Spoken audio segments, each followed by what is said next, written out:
Hi friends, സ്വർണ്ണവില എല്ലാ റെക്കോർഡുകളും തകർത്ത് മുന്നേറുന്ന ഒരാഴ്ചയാണ് നമ്മൾ കാണാൻ പറ്റിയത്.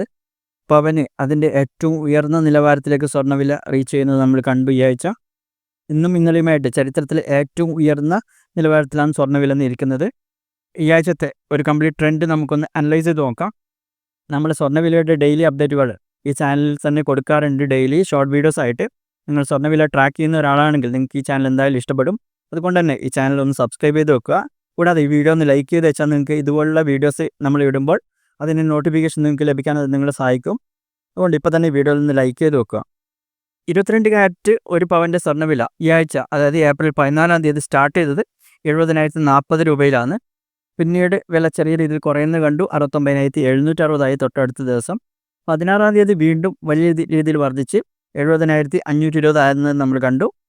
17-ാം തീയതി വീണ്ടും വൻ ഉയർച്ചയാണ് കാണാൻ പറ്റിയത്. 71,360 ടച്ച് ചെയ്തിരുന്നു 17-ാം തീയതി. 18-ാം തീയതി വീണ്ടും വർദ്ധിച്ച് റെക്കോർഡ് നിലവാരത്തിലേക്ക് എത്തി. സ്വർണത്തിൻ്റെ പവൻ്റെ ഏറ്റവും ഉയർന്ന വിലയായ 71,560 ടച്ച് ചെയ്യുന്നത് നമ്മൾ കണ്ടു. ഇന്നും മാറ്റമില്ലാതെ സ്വർണ്ണവില തുടരുന്നു. 71,560 തന്നെയാണുള്ളത്.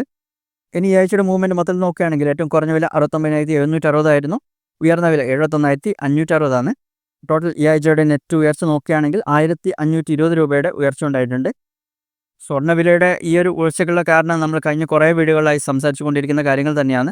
ഗ്ലോബൽ അൺസർട്ടിനിറ്റി നിലനിൽക്കുകയാണ്. ഗ്ലോബൽ റിസഷൻ ഉള്ള ഒരു സാധ്യത നിലനിൽക്കുന്നുണ്ട്. ഗ്ലോബൽ സ്ലോ ഡൗണിനുള്ള സാധ്യത നിലനിൽക്കുന്നുണ്ട്. ട്രംപ് ലോകത്തെ മൊത്തം താരിഫ് ഏർപ്പെടുത്തിയിരുന്നു. പിന്നീട് അദ്ദേഹം അതിൽ നിന്ന് പിന്മാറിയെങ്കിലും ചൈനയ്ക്കെതിരെയുള്ള താരിഫ് ഒഴിവാക്കിയിരുന്നില്ല. പിന്നീട് US താരിഫിന് മുകളിൽ ചൈന വീണ്ടും താരിഫ് ഏർപ്പെടുത്തി. അതിനെതിരെയുള്ള US വീണ്ടും താരിഫ് ഏർപ്പെടുത്തി. അങ്ങനെ ആ ഒരു ട്രേഡ് വാർ വലിയ രീതിയിൽ നടന്നുകൊണ്ടിരിക്കുകയാണ്. ഇപ്പോൾ ഈ ചൈനീസ് ഗുഡ്സിനെതിരെയുള്ള US-ൻ്റെ താരിഫ് 240% കടന്നിട്ടുണ്ട്. അപ്പോൾ അവർ തമ്മിലുള്ള ആ ഒരു താരിഫ് വാർ തന്നെയാണ് ഈ ഒരു അൺസർട്ടിനിറ്റി കാരണം. അതുകൊണ്ട് തന്നെ എല്ലാ സമയത്തും അൺസർട്ടിനിറ്റി ലോകത്ത് നിലനിൽക്കുമ്പോൾ ആൾക്കാർ സ്വർണം പോലുള്ള നിക്ഷേപങ്ങളിലേക്ക് അവരുടെ ഇൻവെസ്റ്റ്മെൻറ്റ് മാറ്റും. അതുകൊണ്ട് തന്നെ സ്വർണത്തിൻ്റെ ഡിമാൻഡ് വർദ്ധിക്കും. അങ്ങനെ സ്വർണത്തിൻ്റെ വില വർദ്ധിക്കുകയും ചെയ്യും. പിന്നെ സ്വർണത്തിൻ്റെ വില വർദ്ധിക്കാനുള്ള മറ്റൊരു പ്രധാനപ്പെട്ട കാരണം ഡോളർ ചെറിയ രീതിയിൽ വീക്കായിട്ടുണ്ട്. അതും സ്വർണ്ണവില വർദ്ധിക്കാനുള്ള ഒരു കാരണമാണ്.